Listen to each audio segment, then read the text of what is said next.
అదరగొట్టే కారం రంగు రుచి ఆచి కారం పొడి. ఎన్టీఆర్ జిల్లా నందిగామలో ప్రభుత్వ మెడికల్ కళాశాలల ప్రైవేటీకరణకు వ్యతిరేకంగా కాంగ్రెస్ వైపీ శ్రేణులు ఆందోళనకు దిగాయి. నందిగామ పట్టణ పురవీధుల్లో పాదయాత్రగా ర్యాలీ నిర్వహించి ఆర్డీఓ కార్యాలయంలో మాజీ ఎమ్మెల్యే జగన్మోహన్ రావు, ఎమ్మెల్సీ అరుణ్ కుమార్ వినతి పత్రాలు అందజేశారు. మాజీ ఎమ్మెల్యే మొండితోక జగన్మోహన్ రావు, ఎమ్మెల్సీ మొండితోక అరుణ్ కుమార్ మీడియాతో మాట్లాడుతూ రాష్ట్రంలో ఆరోగ్యశ్రీని నిర్వీర్యం చేసి ప్రభుత్వ వైద్య విద్యను సైతం వ్యాపారంగా మార్చాలనే ఉద్దేశంతోనే కూటమి ప్రభుత్వం మెడికల్ కళాశాలలను ప్రైవేటీకరణ చేయాలనుకుంటుందని ఆరోపించారు.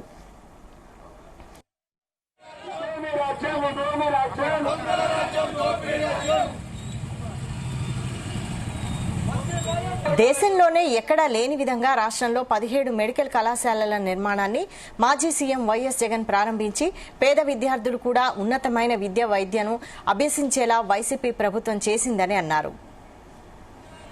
ప్రభుత్వ మెడికల్ కాలేజీల ప్రైవేటీకరణ వెంటనే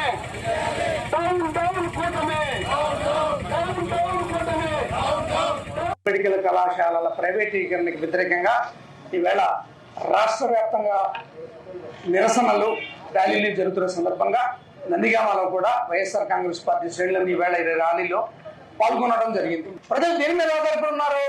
ప్రభుత్వ వైద్యం మీద ఆధారపడి ఉన్నారు. అందులో భాగంగానే సూపర్ స్పెషాలిటీ వైద్యం కానీ అన్ని రకాల వైద్య సేవలు ప్రతి లోక్సభ నియోజకవర్గానికి అందించాలా, వైద్యం అందుబాటులో ఉండాలనే ఉద్దేశంతో జగన్మోహన్ రెడ్డి గారు ఈ మెడికల్ కాలేజీని తీసుకురావడం జరిగింది. అందులో భాగంగా ఓపెన్ అయినాయి, రన్ అవుతున్నాయి. మీరు ఇప్పుడు కూడా ఎక్కడ మెడికల్ కళాశాలలు గవర్నమెంట్ మెడికల్ కళాశాలలు ఓపెన్ అయినాయి అక్కడ పరిస్థితి ఏంటి మీరు ఒకసారి కనుక్కోండి. పిల్లలు కూడా చదువుకునే పిల్లలు కూడా సీట్లు వస్తే అదే ఊర్లో ఉన్న ప్రైవేట్ మెడికల్ కాలేజీలో జాయిన్ అవుతారా, గవర్నమెంట్ మెడికల్ కాలేజీలో జాయిన్ అవుతారా? ఇప్పుడు ఆ ఊర్లో ఉన్న అనుబంధ వైద్యశాలల్లో మెడికల్ కాలేజీకి అనుబంధం ఉన్న వైద్యశాలలో ఎంతమంది పేషెంట్లు వస్తున్నారు, అదే ఊర్లో ఉన్న ప్రైవేట్ మెడికల్ కాలేజీకి ఎంతమంది పేషెంట్లు వస్తున్నారు మీరు ఒకసారి చూస్తే ఇప్పటికీ మీకు అర్థమవుతుంది. ఖచ్చితంగా గవర్నమెంట్ వైద్యశాలల మీదే ప్రజలు నమ్మకం ఉంచుకున్నారు.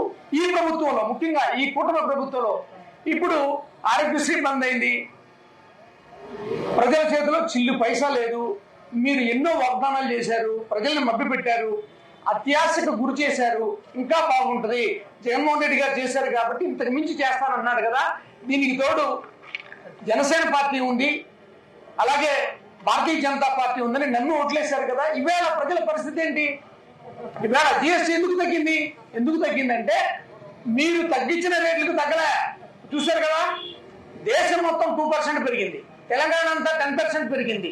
ఇలా రాష్ట్రాలన్నింటిలో జిఎస్టీ అభివృద్ధి నమోదైతే మన రాష్ట్రంలో ఎందుకు అభివృద్ధి నమోదవలే?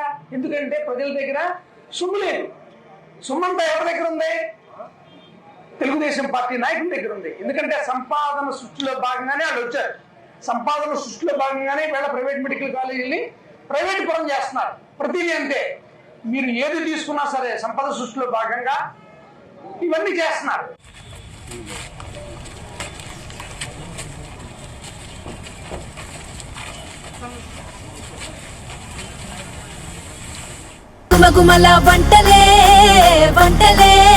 అదరగొట్టే కారం రంగు రుచి ఆచి కారం పొడి.